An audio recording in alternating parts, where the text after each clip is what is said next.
করবো বটে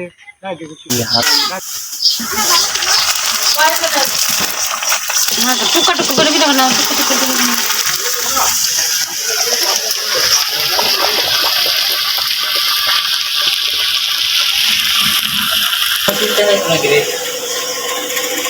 আসসালামু আলাইকুম, ঈদ মোবারক সবাইকে। চলে আসলাম ঈদের ছোট্ট একটি মিনি ব্লগ নিয়ে। আশা করি ভিডিওটি আপনাদের সবার ভালো লাগবে।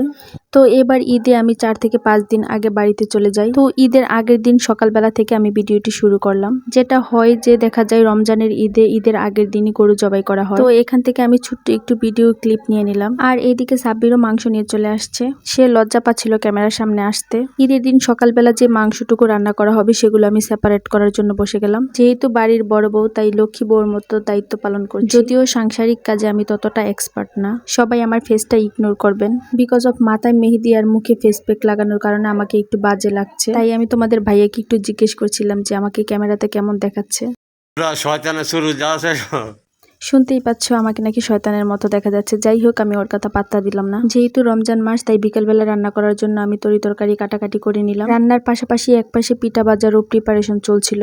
নরসিংদীর আঞ্চলিক ভাষায় এগুলিকে নকশি পিঠা, পাতা পিঠা এবং পয়সা পিঠা বলা হয়ে থাকে। নরসিংদীতে প্রতি ঘরে ঘরে কিন্তু এই পিঠাগুলো বানানো হয় ঈদের আগে। নরসিংদী ব্যতীত আর কোন কোন জেলায় এই পিঠাগুলো প্রচলিত আছে কমেন্টসে জানিও। আর এইদিকে মা আর মাঞ্চুরা মিলে পিঠা বাজার কাজ শুরু করে দিয়েছে।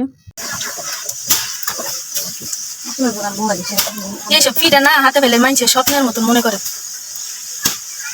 এর আগের দিনে মানছে হেডি সহজ হচ্ছে হেডিটা বা তেল জয় করে এটা পাতলা চিটলা আছে এটা এই মাটি দাও মানে টান দিবে টাকা দাও কি লইছে তোর ভালো লাগিছে তেলা পেটে খাও মেলে তুই বল ব্যাক কিছু বলবো ব্যাক একবার হ্যাঁ হেড মে দিলে ব্যাক একবার উঠে ইয়া দিলে করে কত হইছে না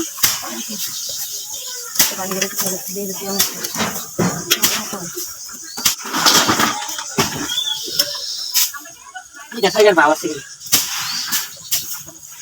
কি এর বাবা ছিল এক বালতি দাও আর কি আছে ফোন মারুস তো পরে কত ভালো করে জীবন বাবা কি পাগো ফোন দিয়া আছে তাই দেবো তাই মানু না কেন আমরা দিন কই দিন ব্যাগ মাইছি কেন আরে আল্লাহ তুই কোন জড়িয়ে তো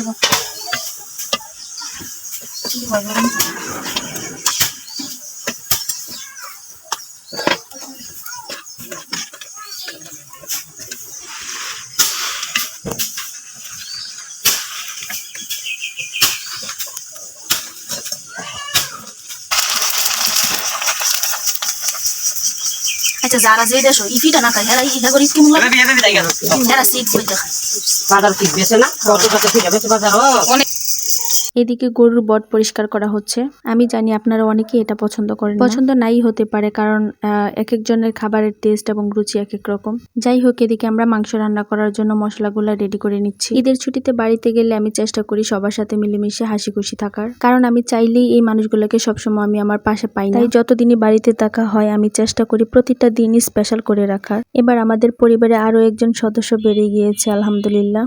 এই যে ছোট্ট বুড়ি, সবাই এই ছোট্ট মামনিটার জন্য দোয়া করবেন। আল্লাহ তাআলা যেন সবসময় ওকে সুস্থতা দান করেন। রাতে ছোট বাচ্চাদের আমি সুন্দর করে হাতে মেহেদি দিয়ে দেই। এদিকে সাব্বির আমার হাতে মেহেদি দিয়ে দেওয়ার জন্য বায়না ধরছে। ও ওর মতো বেস্টটা দেওয়ার জন্য ট্রাই করছিল। তো পরদিন সকালবেলা মানে ঈদের দিন সকালে মা নিজের হাতে মাংসটা রান্না করছে। দেখতে যেমন লোভনীয় হয়েছিল, খেতেও বেশ ভালো ছিল। সাথে আরো ছিল খিচুড়ি, ভেন্ডি ভাজি, মাছ বোনা, ডাল আর ছিল সেমাই।